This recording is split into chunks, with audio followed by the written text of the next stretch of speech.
because I would use the ingredients like biotin, cayenne pepper, MSM, right? And cayenne pepper acts as a hair follicle like stimulant, like when it touch your scalp. So I tried to boycott Asian businesses, but I couldn't. I went and got my nails done by them yesterday because number one, we're not set up for this. Black businesses aren't set up for this. Number two, salon suites are everywhere. You got to book out, and it was 2 weeks for her to see me and everything like that, which is good for her because it's good for business. But I needed my nails done yesterday. Number two, everybody's going to continue to have salon suites because they don't get along with each other. You don't never see a healthy work environment with 4 or 5 stylists in one salon and they all get along. That's why everybody went to salon suites. And if you think about it, people who do nails and hair, they don't even like their customers. they act like they don't even like us.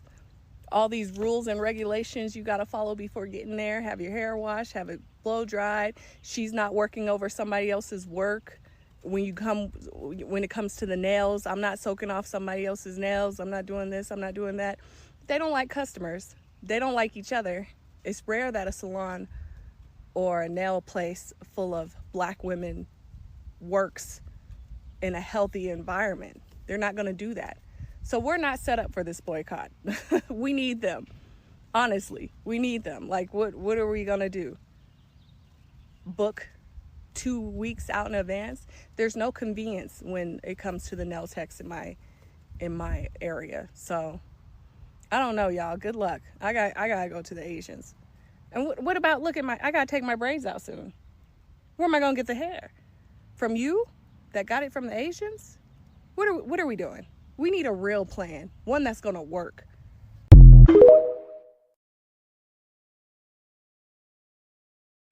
I mean, and there you have it. And she's speaking for many, many clients.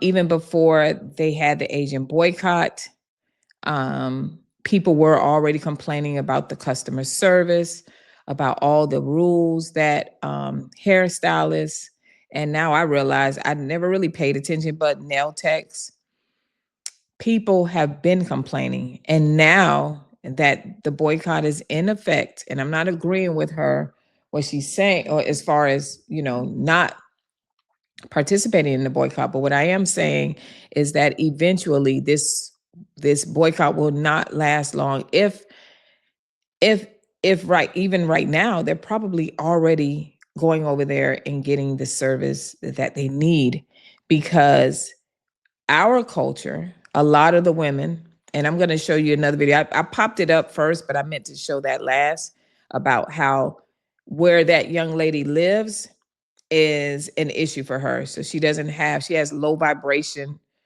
hairstylists and salons that are over there.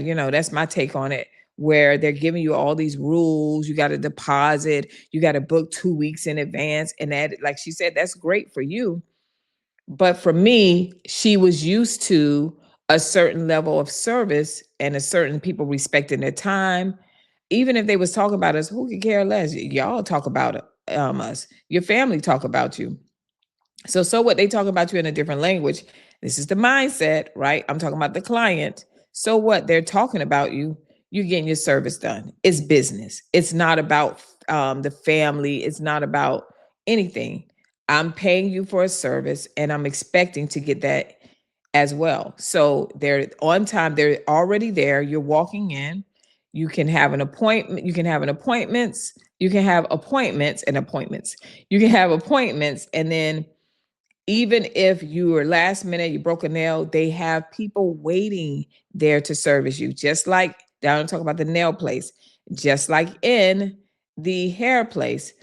When I first came out of beauty school, I was hired to take the walk-ins in the high-end salons, and even in regular salons. They have to be high-end. They understood that there was a system that was needed, and they did not want to turn anyone around. And that system has been going on for many, many, many, many years, before I even became a licensed cosmetologist. And that's been 26 years. All right. And so we cannot have the excuses, because there are many clients that feel this way.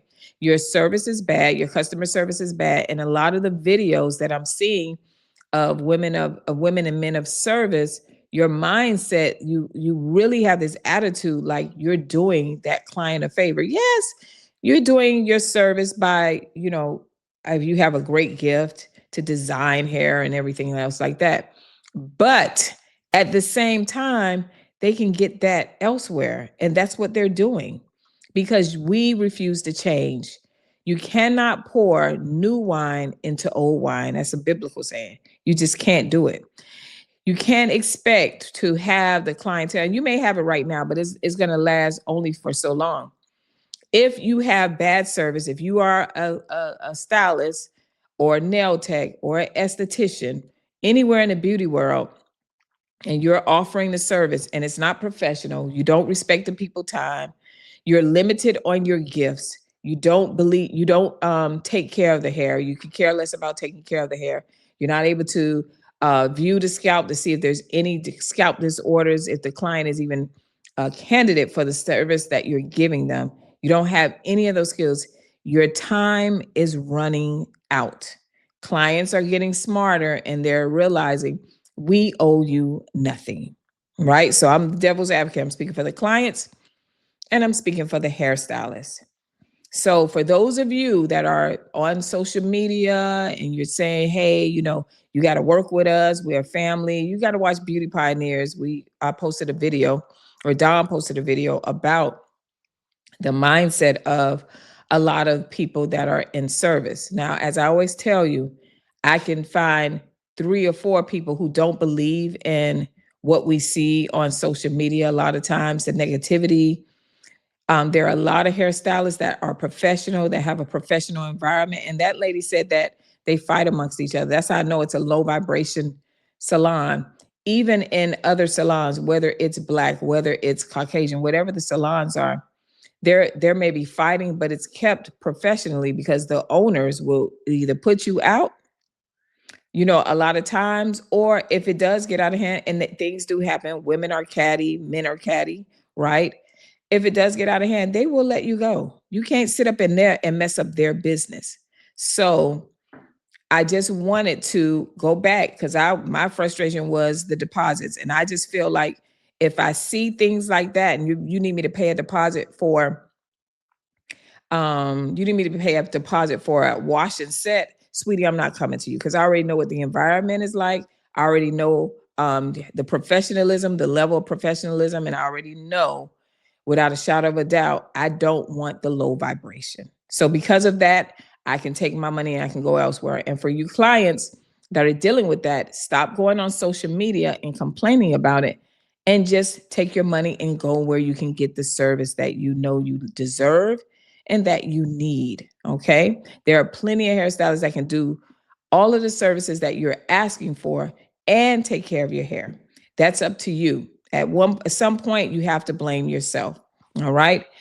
And last but not least, I'm gonna go ahead and show this video. These are high vibrational women that are in our industry that are making a difference. High vibration. And remember, I told you in one of the videos, there's so many areas in the beauty world that you can go to. You don't have to just be behind a chair.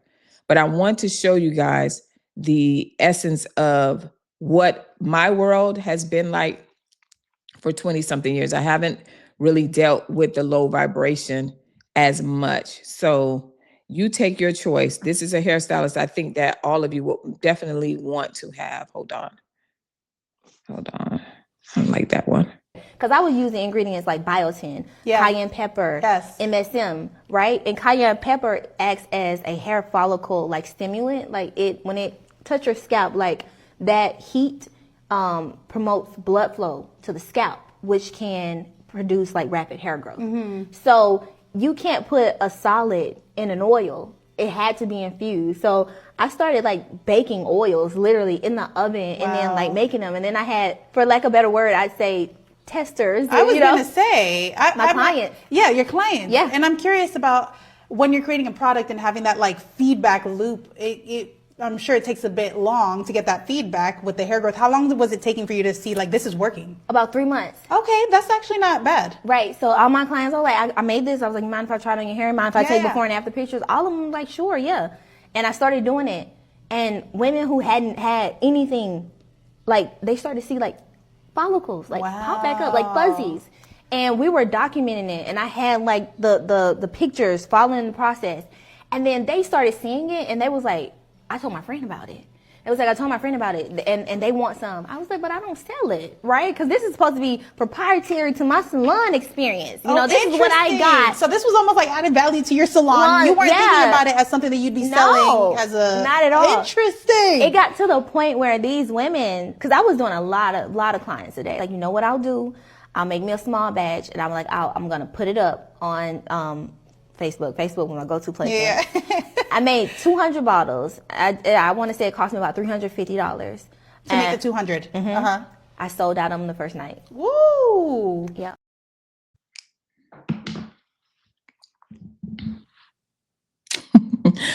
It says it's if you want to continue to watch the rest of that interview, that is on TikTok. I see it may be on Instagram as well, and the channel is called The Viral Room. And this is a young lady that it says from a humble kitchen into a multi-million-dollar. That is what she's in. I keep telling y'all that whole campaign they have going on. We have hairstylists. She cares about her client. She created a product, and listen, you could tell, she was humble. The product was only created to help her client's hair grow, and she started seeing the hair follicles. We have so many Black hairstylists, y'all. Even in your cities, you may not know about. And some of you may not be able to get it in your city. You may have to drive a little bit further. You know what I mean? And stop dealing with your local hairstylist that is not willing to put in the work, willing to do the continuing education, and they're limited on the hairstyles because a lot of you guys are looking like twins. And so y'all need to find someone anyway that better suits you. But my point was, I wanted to end that off with showing you guys how we have hairstylists that are in our community, right? That are able to service and restore your hair. So I want you guys, if you can, go and look at that video, support the sister. This is all about Black entrepreneurship, empowering one another, especially our Black women.